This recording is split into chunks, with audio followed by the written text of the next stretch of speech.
Hi everyone, so in this tutorial I'm going to show you how to draw a dog's eye in pastels. This is going to be a step-by-step tutorial all in real time, so let's jump straight into it. Now the first thing that I want to start working on is getting in the shape of the eye and mapping in where the pupil should be. These two things are really important. If the pupil's not in the right place, it's going to really change the expression of the dog, and if the outside shape of the eye is not right, then it just won't resemble that animal at all. So these two things are my main priority to start with. Now at the moment I'm just using a black Carboffello to map in the outer eyelid area.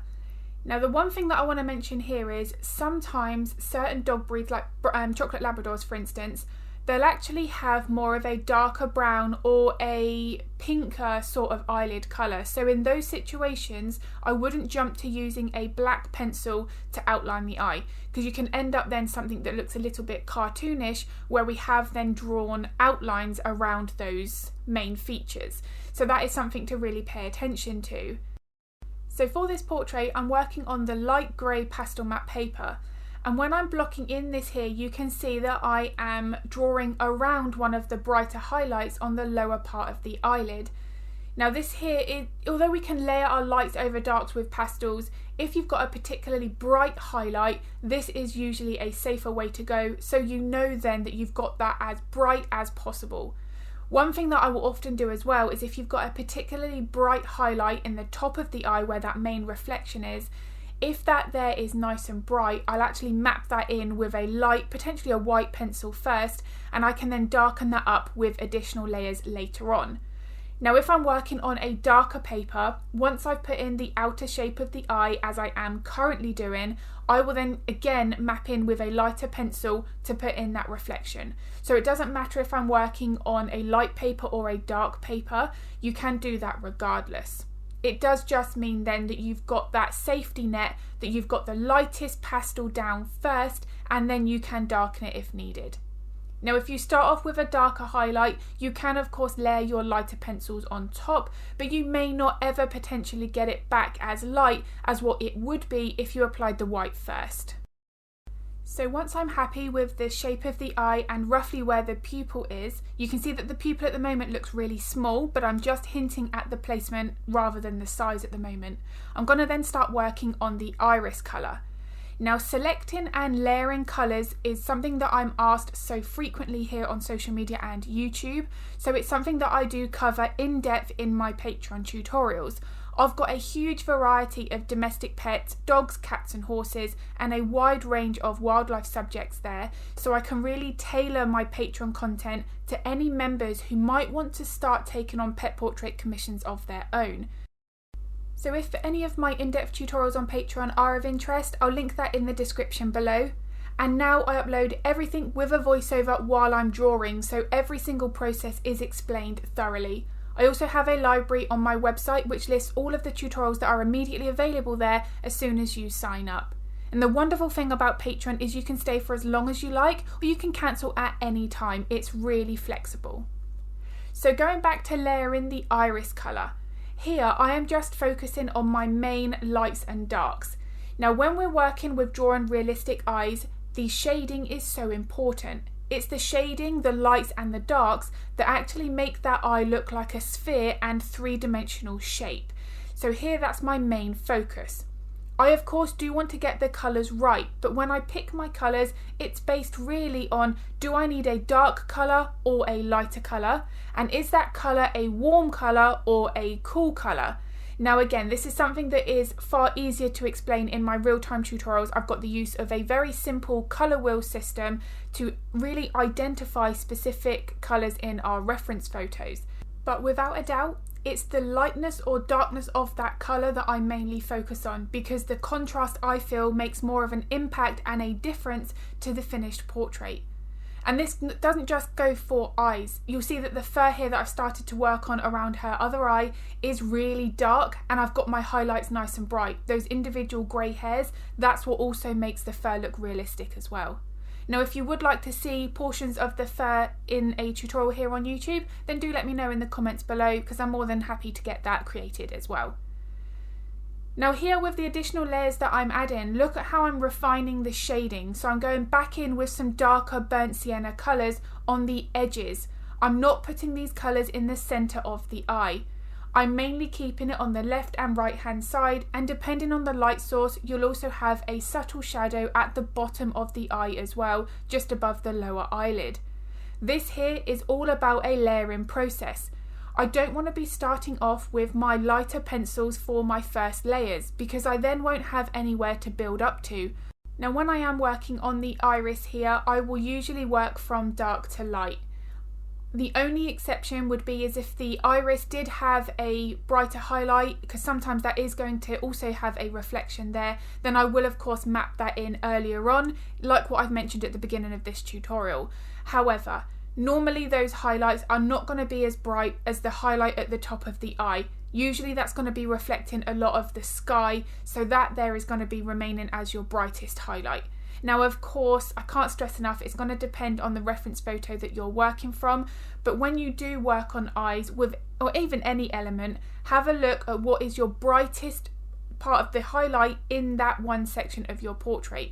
So for instance, if you do have a highlight in the iris, you might not actually need to make that nowhere near as bright as the highlight at the top of the eye, or maybe on the lower eyelid in the corner. So these things here are something that we need to pay very close attention to throughout the drawing process to ensure that our contrast and our values are correct. Just because there is a highlight in one area doesn't mean it needs to be as bright as a highlight elsewhere on the portrait. And you can actually see that clearly on the other eye that's now been completed.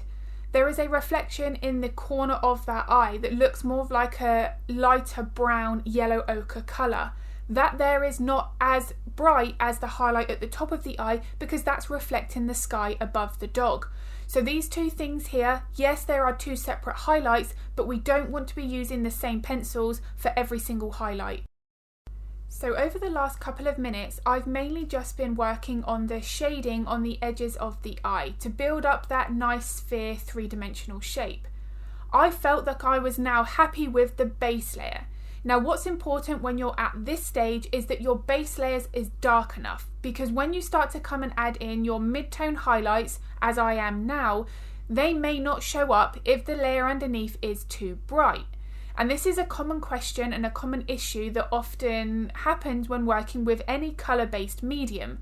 When you're working from dark to light, the light layers on top are only going to be providing the depth and showing up well enough if that layer underneath is dark enough. So if you are using a highlighted pencil, for instance like this Derwent lighter orange, and it wasn't really showing up as well as you would like, darken up that layer underneath and then you'll have that issue resolved.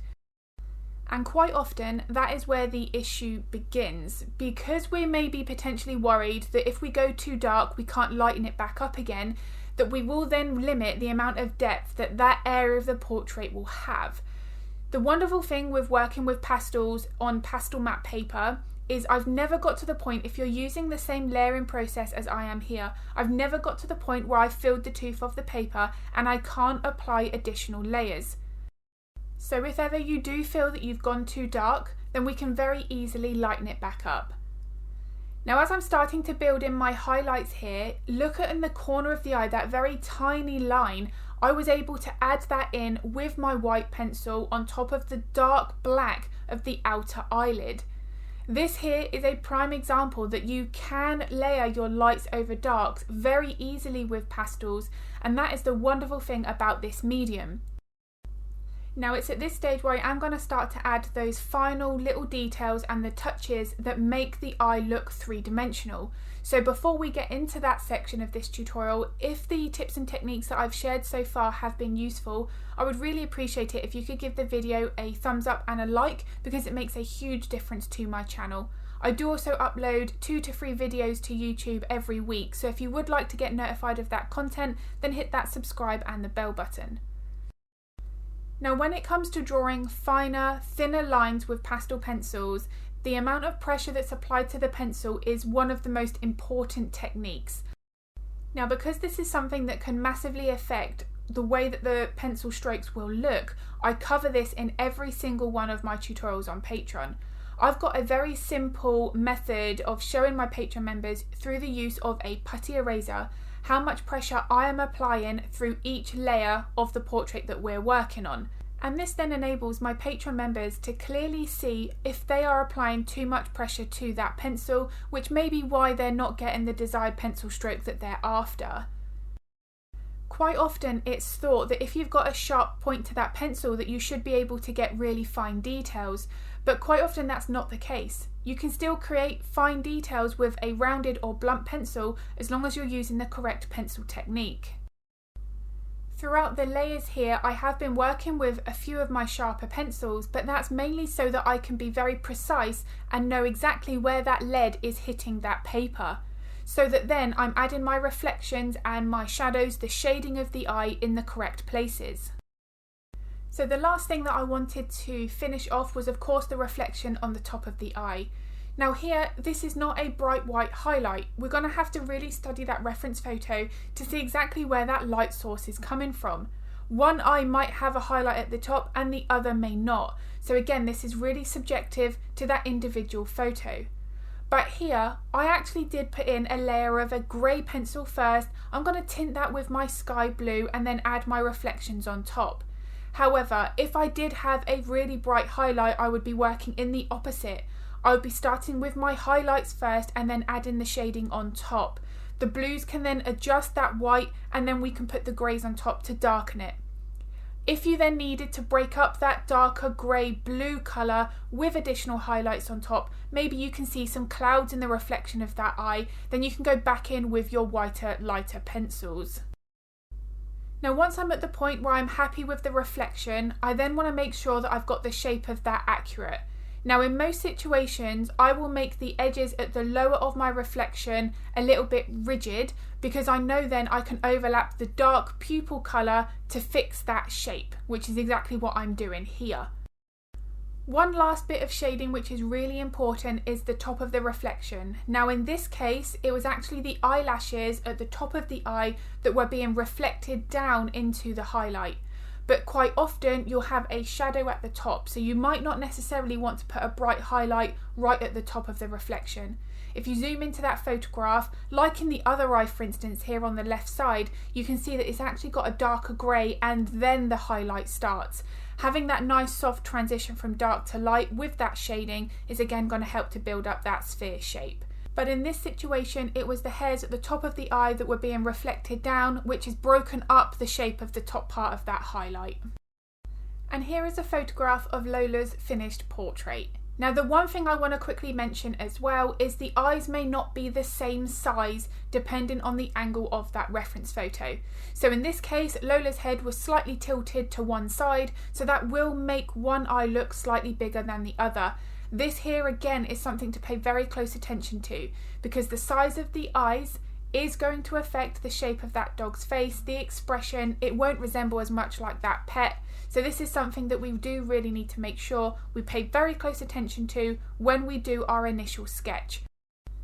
So I really do hope that this video has been useful. As I've said, if it was, I would really appreciate it if you could give it a like and a thumbs up because it makes a huge difference to my channel. I'd be really grateful. And if you are interested in any of my in-depth step-by-step tutorials on Patreon, then I will link that in the description below. If you've got any art-related questions, feel free to pop them in the comments because I am more than happy to help if I can. And I'm going to be uploading another video next week. But as always, thank you so much for watching.